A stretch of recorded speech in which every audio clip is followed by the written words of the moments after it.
জুলাই সনদের দাবিতে রাজধানীর শাহবাগ মোড় অবরোধ করেছেন জুলাই যোদ্ধারা। দাবি পূরণ না হলে অস্থায়ী মঞ্চ তৈরি করে অবস্থান কর্মসূচি চালিয়ে যাওয়ার ঘোষণা দেন তারা।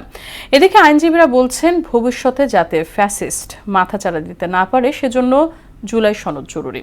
মুনতাসির মামুনকে সঙ্গে নিয়ে আরও জানাচ্ছেন কাজী পাপ্পু। গণঅভ্যুত্থানের 1 বছর পর ফের রাজপথে জুলাই যোদ্ধারা। সোমবার সকালে লাল সবুজ পতাকা, ব্যানার ও প্ল্যাকার্ড হাতে নিয়ে শাহবাগ মোড়ে অবস্থান নেন জুলাই শহীদ পরিবারের সদস্য ও আহত যোদ্ধারা।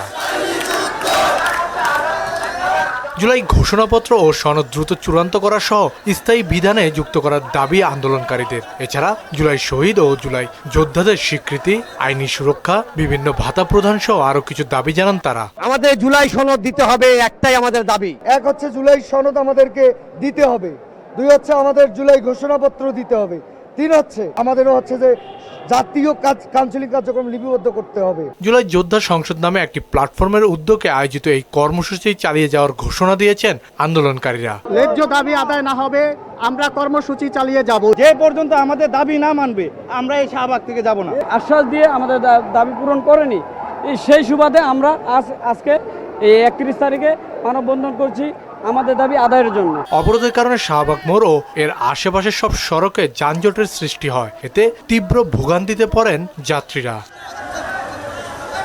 এদিকে জুলাই সনদের রাজনৈতিক গুরুত্ব অনেক বেশি উল্লেখ করে দ্রুততা চূড়ান্ত করার আশা জানান আইনজীবীরা। ফ্যাসিজমের কথা চিন্তা না করতে পারে সেই বিষয়গুলা জুলাই সনদে অন্তর্ভুক্ত রেখে জুলাই সনদটা যার যার অবস্থান থেকে প্রত্যেকটা রাজনৈতিক দল দেশের আবাল বৃদ্ধ বনিতার যে কন্ট্রিবিউশন করেছেন সেইগুলা মাথায় রেখে জুলাই সনদটা প্রণয়ন করা অবশ্যম্ভাবী বিভাগ উচিত বলে আমরা মনে করি। ছাত্র জনতার অভ্যুত্থানের মাধ্যমে যা ঘটে গেছে তার প্রেক্ষাপট সেখানে থাকছে এবং ভবিষ্যতে কি করণীয় তারও প্রেক্ষাপট সেখানে থাকছে এবং নতুন যে সংস্কার করার পরে বাংলাদেশ কিভাবে চলবে তারও রূপরেখা সেখানে দেওয়া হচ্ছে। এটি যেন কোনোভাবেই 5 আগস্টের পরে না যায় তা বিবেচনা করতে সংশ্লিষ্টদের প্রতি আহ্বান জানান তারা। 5 আগস্ট পার হতে হবে বলে আমার কাছে মনে হয় না।